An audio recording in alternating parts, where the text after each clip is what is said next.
Gente, a burguesia brasileira é tal que o presidente da Fiesp, da Federação das Indústrias do Estado de São Paulo, é um sujeito sem indústria.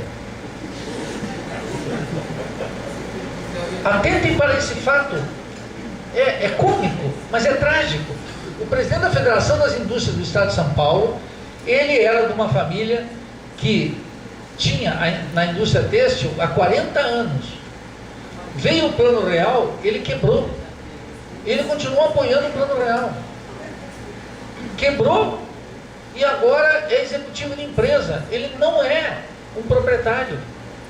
Ele não é um burguês industrial. A burguesia industrial brasileira está se dissipando, indo para as cucuias. E o rentismo tomando conta. De tal forma que as características são as mais nocivas por isso. Daí que o ajuste tem que ser permanente. Daí que os políticos disseram por 20 anos, nós não estamos falando que é por 20 anos, 20 anos é uma eternidade. Um keynesiano com 2 moléculas de lucidez diria, no longo prazo estamos todos mortos, isso aí, se vai melhorar em 20 anos, eu, por exemplo, não tenho interesse nenhum, eu quero que seja já, o ano que vem. Em janeiro, fevereiro, a vida tem que melhorar. E acho que para vocês é bom que vocês estejam comigo, porque a vida em 20 anos, vai melhorar em 20 anos, 20 anos congela, ou vai crescer um pouquinho. A outra coisa é essa bobagem de taxa de crescimento, né? O PIB tem que crescer. O PIB tem que crescer? O PIB cresce no Brasil. Mas desde Adam Smith, Davi Ricardo, a gente tem que perguntar, o que cria riqueza? O que cria riqueza é manufatura. O PIB cresce. Cresce onde no Brasil? Cresce na agricultura e cresce no serviço. E na indústria, regressão. O país empobrece, o PIB pode ser 2, 3, 4%, e o país está indo para as cucuias. Percebe? Até as cuecas que vocês estão usando vêm da Malásia, vêm da China. Não se produz nada aqui. Percebe como é que é? Esse é o ponto. A indústria indo para o brejo. Qual é? O que acontece com a indústria manufatureira dos Estados Unidos? Cresce. O que acontece com a indústria manufatureira na China? Cresce. E observem finalmente o caso chinês. Em 1949, o que era a China? Nada. Um país feudal. 1949. E agora?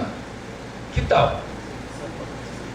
No espaço, o que eles fizeram? Aplicaram o livre mercado? Abriram o país? Onde é que saiu essa ideia? Fizeram exatamente o oposto. Controle sobre força de trabalho, controle do mercado interno, desenvolvimento das forças produtivas, avanço na indústria, na ciência e tecnologia, pirateando tudo, não pagavam direitos de royalties para nada, mandavam bala, fizeram uma associação estratégica com os Estados Unidos e tocaram a vida. Quem é que disse que lá foi abertura, endividamento? É o contrário. É o contrário. Então veja, a crise política é a combinação do esgotamento do sistema político com o esgotamento da estratégia econômica. Ninguém mais acredita que possamos sair do buraco por essa via. É aí que se instaura o período histórico daquilo que eu chamo a Revolução Brasileira. 2 palavras com isso e termino. A França fez uma revolução, chama-se Revolução Francesa, a Revolução Burguesa. Os franceses têm um orgulho total da Revolução Francesa. Todo ano fazem as comemorações. Lembra 200 anos? Fizeram as comemorações. A Inglaterra fez uma revolução em 1650, a Revolução Gloriosa. A revolução que fez a Inglaterra grande. Os Estados Unidos, o que fizeram? Fizeram a Revolução Americana. Uma gigantesca revolução, conhecida como Independência, Guerra de Secessão, e etc. E tal. Aí eles dizem assim, nós não podemos fazer a Revolução Brasileira. Aqui nós vamos fazer, sabe o quê? Eleger prefeito, deputado, vereador e senador. O que nós precisamos? Nós precisamos fazer a Revolução Brasileira. Qual é a Revolução Brasileira? Esse país é gigantesco, está num continente gigantesco. Um continente que tem tudo. Terra, trabalho, todas as riquezas possíveis. Tem o tântalo, tem a tantalita, tem o lítio, tem as maiores reservas mundiais de lítio. Só para dar um exemplo, nada disso aqui funciona sem o lítio, cuja maior reserva está ali na Bolívia. Eu acho que está 70% do lítio mundial está ali. Nós podemos determinar o preço. Não, mas a gente prefere, sabe o quê? Exportar o lítio bruto e comprar e pagar royalties. Porque o pessoal aqui é mais inteligente. O pessoal culto. Sabe por quê? É Keynes. estamos condenados a ser pobres porque não é rentável ser rico. O que significa? Tudo no curto prazo. Não, mas como é que nós vamos fazer para financiar? Busca empréstimo lá. Não tem empréstimo nenhum, vamos fazer com a riqueza que tem aqui dentro. Vamos impedir a saída da riqueza.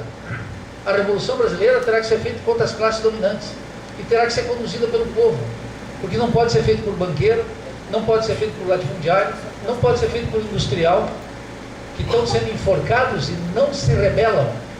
A burguesia brasileira está diminuindo.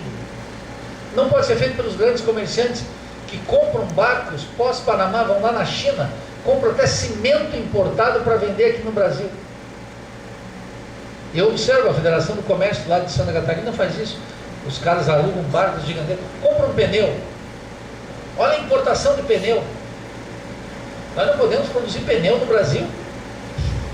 Que tecnologia complexa é essa que não podemos produzir pneu? Hein? Que tal? Vamos discutir ali com o pessoal do centro tecnológico. São bem bambambam, podem tudo. Aí tu fala, mas eles não querem enfrentar a multinacional. A Revolução Brasileira é esse mega processo de transformação econômica, política e social, de resgate da cultura, da cultura brasileira, no terreno da alimentação, no terreno da medicina, no terreno da indústria, da ciência, da tecnologia, da cultura, etc., conduzida pela maioria do povo. Ou fazemos a Revolução Brasileira, ou faremos inevitavelmente, inexoravelmente, a crônica do nosso submetimento no mundo de nações que poderia, e de uma nação que poderia ser gigantesca, mas que parece ter vocação para praticar a servidão voluntária. Muito obrigado.